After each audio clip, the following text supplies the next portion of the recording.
திருமணத்துக்கு முன்புதான் சந்தோஷம் அழகா சொல்லியிருக்காங்க. ஆனா இந்த ஆம்பளை தண்ணி அடிக்கிறவனை மட்டும் உஷாரா பாருங்க. கெட்ட வயல்களா இருக்காச்சு. நேற்று தேவகோட்டையிலேருந்து ஓரியூர் வர்றதுக்கு பசி ஏறினேன். இந்த 3 பேர் சீட்டில் 3 சீட்டு முன்னாடி போய் சன்ன ஓரமாக உட்காந்தேன். பஸ் ஸ்டாண்டை விட்டு தான் வெளியில் வந்துச்சு. ஒருத்தன் ஒடியாந்து என் பக்கத்தில் உட்காந்தான். பட்டையெல்லாம் போட்டிருந்தான். வெளிப்பட்டை மட்டும் இல்லை, உள்பட்டையும் போட்டிருந்துருப்பான் போல, எனக்கு தெரியலை. பஸ் எங்கே போகுதுன்னு கேட்டான். எங்கே போகுதுன்னே தெரியாமல் ஏறி இருக்கான்னா எவ்வளோ பெரிய போதையாக இருப்பான். ஓரியூர் போகுதுன்னு.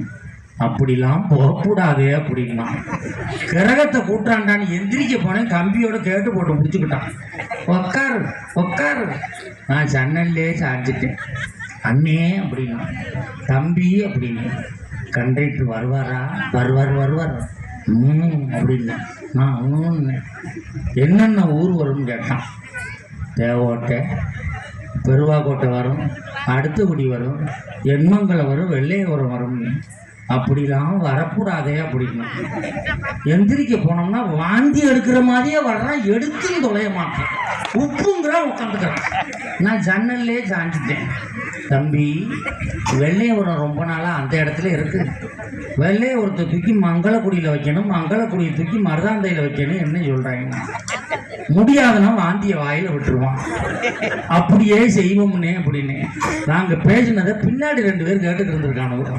அதில் ஒருத்தன் சொன்னா, முன்னாடி பாடுறா 2 குடியார பயிலுவா என்னமா பேசிக்கிட்டு இருக்காங்கன்னா.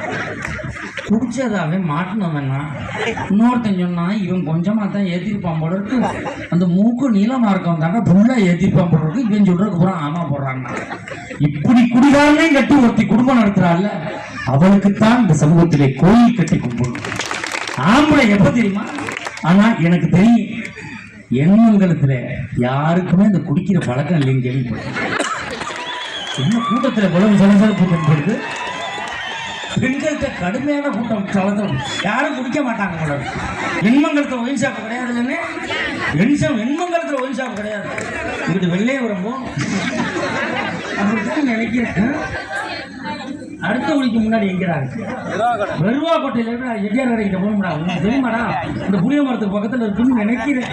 நம்மளுக்கு என்ன நினைக்கி, அதை பற்றி என்ன தெரியும்? நம்ம ஆளுங்க ஒயில் ஷாப்புக்கு தண்ணி அடிக்க போயில பார்த்துருக்கலாம். இப்படி ஒயிட்டில் போவார். போய் சப்ளையர் க்ளீன் பண்ணியா ரொம்ப டீசென்ட் அண்ணன் ஈ முக்கிது டெஸ்ட் திருப்ஸ் ஒன்று வாங்குவார். வாங்கி அவங்க துறக்கிற செயலை பாருங்களேன். ஏன்னா மூடி சுத்திக்கிருமா. இப்படி திருகி இதில் ஊற்றி தண்ணியை மேலே தூக்கி தான் ஊற்றுவாங்க.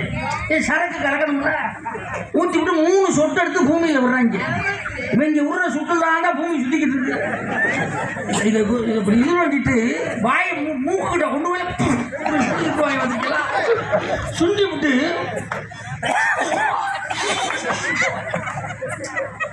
நீட்டாக சாப்பிட்டுட்டு அரை குவார்டர் வரை ஒழுங்கா இருப்பாங்க. இந்த 1.5 குவார்டர் போயிடுச்சுன்னா அவங்க படுத்துற பாடு. ஏன் கண்ணை மூடிட்டு அடிக்கிறான் தெரியுமா? சரக்கு அடிக்கல எப்படியும் கண்ணை மூட போகிறது அதில் தான் தெரியும். கரெக்டாக அடிச்சு விட்டு 1.5 குவார்டர் வரை கிளீனாக இருக்கா. 1.5 குவார்டருக்கு மேலே தாண்டிடுச்சுன்னா சுண்டல் இங்கே இருக்கு பெருந்தரை எனக்கு. நீ தண்ணி போட்டு தகராறு பண்ற பார்த்துக்கலாம். பஸ்ஸில் நடுவோட்டு டிரைவர் ஏத்துறா சரியான போலீஸ்கார மட்டும் வழக்கம் சார்னு ஒதுக்கி போயிடுறாங்க. எப்படி டைம் தெரியும் தெரியல. அதுலேயும் சிலர்லாம் தண்ணியை போட்டால் பேசுனதே போய் வாங்கி பார்த்துக்கலாம். நான் என்ன சொல்ல வர்றேன்னா சொல்றா என்ன நெஞ்ச கிடைக்குது தேங்காய் சட்னி தெரிக்கல உள்ள. அதுலேயும் சிலர் பார்த்தீங்கன்னா தண்ணியை போட்டாங்கன்னா அடாடா அழுவாங்க. அது காந்தி செத்துட்டாராமல. காந்தி எப்படா செத்தாரு? இதுல சிலர் பார்த்தீங்கன்னா பேச முயற்சி ஒண்ணு தோத்து போயிடாங்க. பார்த்திருக்கலாம்.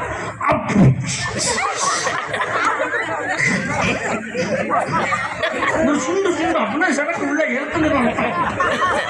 அதுல பைசா வாங்கி பார்த்திருக்கலாம். போன் எடுத்துக்கிறாங்க தண்ணியை போட்டு. லட்சம் செலவான பார்க்க முடியாது. லட்சம் செலவான பார்க்க முடியாது. மூதவி கட்டிங்கே கடை வாங்கியிருக்க 70 ரூபா. எதுக்கு நீ லட்சம் செலவு? நீங்க படுத்துற பாடு. நம்ம போக வர பாக்குறோம்ல ரோட்ல.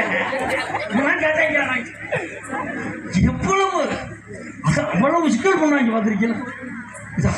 வாழ்க்கையில் அவ்வளவு சிரமம். அதுவும் இந்த ஆம்பளை எப்போ தெரியுமா ஏமாறுமா? இந்த பொண்ணுன்னு ஒன்று பார்த்து நிச்சயம் பண்ணிடுறாங்கல்ல. எவள்கிட்டயாவது ஒருத்தன் கடனை வாங்கி செல்ஃபோனை வாங்கி அவன்கிட்ட ப்ரெசென்ட் பண்ணிட்டு வந்துடுறாங்க. அந்த பிள்ளைகிட்ட இதில் என் நம்பர் இருக்கு, நீ பேசு.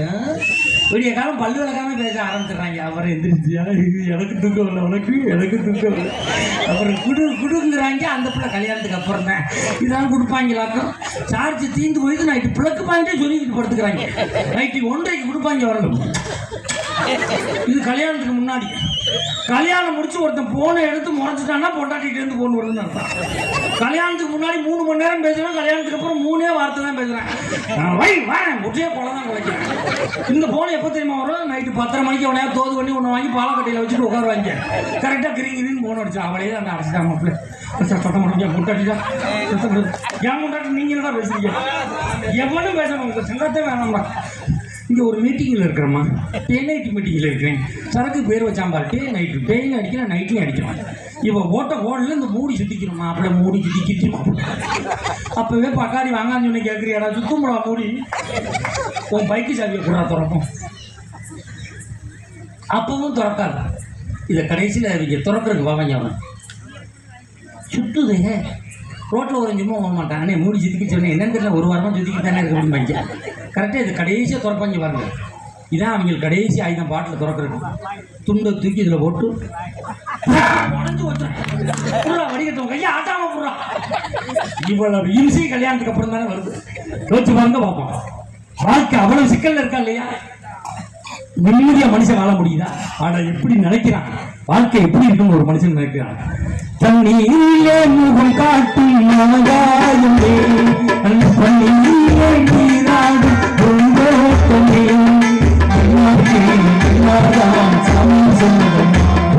கல்யாணம் கையோடும் கண்ணாடாகுமா, இனி உன்னை விட்டு நான் வாழ ஆகாயமா, தண்ணீரிலே முகம் காட்டும் நாகாயமே. இப்பொழுது நல்லா ரசிக்கிறீங்க. அப்பப்போ லேசாக ஒரு கைது கொண்டாட போத்துறீங்களா? வாங்க வாங்க வாங்கி வச்சிருந்துருக்காங்க. நல்லா இருந்தால் போதும், இல்லைன்னா பார்ப்போம்னு வச்சுருப்பாங்க.